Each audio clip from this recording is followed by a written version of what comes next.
Hi everybody, Big Guy here. Welcome to Mike's Garage. Here's today's tip. When you adjust your rear view mirrors, you want to get the best view you can with the mirrors you have. For the driver's side mirror, you want to lean all the way over and adjust the mirror so you can just see down the side of the car. Because when you come back to this spot, it gives you a wider view to that side. Same thing with the passenger side. You lean over as far as you can so you can adjust the mirror so you can see down the side of the car.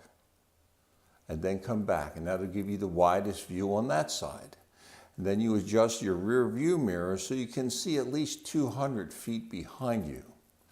Now when you look at your mirrors, you'll be able to see the widest view possible and still have full use of your mirrors when you're backing up along a curb or something like that. Don't forget, when you're changing lanes, you still have to look. There's still a blind spot. So be careful. I hope that's a good tip for you. Okay, thanks for watching Mike's Garage. If you have a question, please subscribe and leave a comment. I always read all my comments, and I'd like to answer your question and talk about what you want to hear about. Thanks again.